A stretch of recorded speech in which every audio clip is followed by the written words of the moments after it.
Hello বন্ধুরা, আমার নতুন ভিডিও আবার প্রত্যেককে স্বাগত। আমি কিছুক্ষণ আগেই আপনাদের একটা অলরেডি পোস্ট করেছিলাম যে এসএসসি সেকেন্ড এসএলএসটির আবেদনের সীমা বেড়েছে। যদিও আমি এক সপ্তাহ আগেই আপনাদের জানিয়েছিলাম যে এটা ডেট বাড়তে চলেছে, তো সেইটাই সত্যি হলো। তো সেই রিলেটেডই বিষয় আপনাদের আজকে ছোট করে ভিডিও করব, যেটা হচ্ছে কতদিন পর্যন্ত আবেদন করা যাবে, 1 নম্বর। 2 নম্বর হচ্ছে সেকেন্ড এসএলএসটিতে এখনও পর্যন্ত কত আবেদন পড়েছে, এসএসসি সূত্রে যেটা খবর পাওয়া গেছে সেই তথ্যটা আপনাদের দেবো।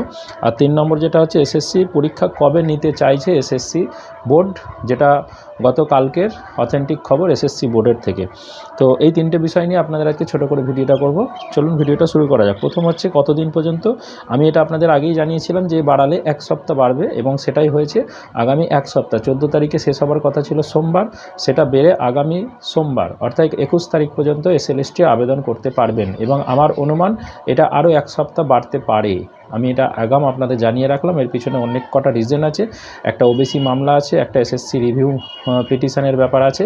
তো এই জন্যে কিন্তু এটা 21 তারিখ থেকে হয়তো পরের সপ্তাহটাও বাড়তে পারে, 28 তারিখ পর্যন্ত যেতে পারে, কারণ তার মাঝে যদি কোনো শুনানির এগুলোর সিচুয়েশান তৈরি হয় সেই ক্ষেত্রে। ওকে, এটা 1 নম্বর গেল।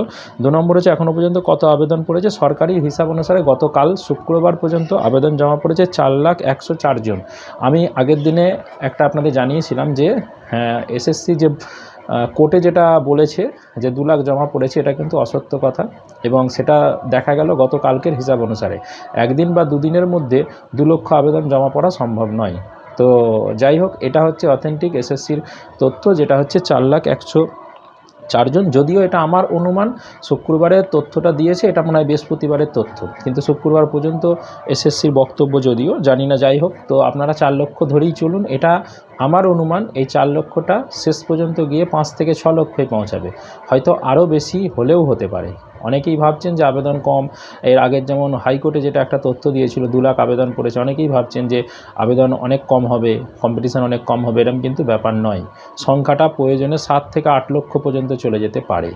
আপনারা এটা কথাটা মিলিয়ে রাখবেন, কিন্তু মিনিমাম 5 থেকে 6 লক্ষ যাচ্ছে, এটা কনফার্ম। এর পিছনে অনেক রিজন আছে। আমি যদি সময় হয়, সুযোগ হয়, আমি কোনো একটা ভিডিও করে ডিটেলসে বলবো যে কেন এত সংখ্যা বলছি বা এত সংখ্যা হচ্ছে।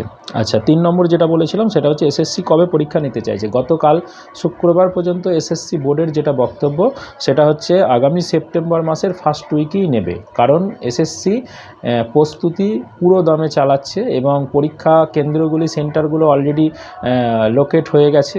এরপরে যেটা হবে সেগুলো ফাইনালাইজ করা হবে, তাদেরকে নোটিশ দেওয়া হবে, এবং কোশ্চেন তৈরির ক্ষেত্রেও যে এক্সপার্ট কমিটি তৈরি হয়েছে তাদের দ্বারা কোশ্চেন তৈরিও শুরু হয়ে গেছে। এবং এই জন্যেই এটা ম্যাক্সিমাম যেটা খবর আগস্টের 15-20 তারিখের মধ্যে সেই প্রসেসটা কমপ্লিট করবে। মানে আগামী 1 মাসের মধ্যে সেন্টার লোকেট, তাদের নোটিফিকেশান, তাদের যাবতীয় যা অ্যাপয়েন্টমেন্ট যাদের দেবে সেগুলো সব ঠিক হবে, এবং কোশ্চেন যেটা আগস্ট মাসের 15 থেকে 20 তারিখের মধ্যে কমপ্লিট হওয়ার কথা এসএসসির তথ্য অনুসারে।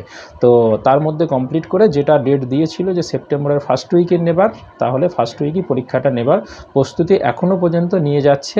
এবার অনেক কিছু ডিপেন্ড করছে আগামী 1 সপ্তাহ কি 10 দিনের মধ্যে, কারণ হাইকোর্ট, এই সুপ্রিম কোর্টে কেসের ব্যাপার আছে, হাইকোর্টে কেসের ব্যাপার আছে। এইগুলোর ক্ষেত্রে যদি কোনো কিছু এদিক ওদিক না হয়, তাহলে পরীক্ষা সেপ্টেম্বরের ফার্স্ট উইকেই হচ্ছে, এটুকু নিশ্চিত থাকুন। যদি কোনো কিছু এই অর্ডারের বা কোনো কিছুর প্রস্তুতির কোনো হেরফের না হয়, তাহলে কিন্তু পরীক্ষা সেপ্টেম্বরের ফার্স্ট উইকেই হতে চলেছে।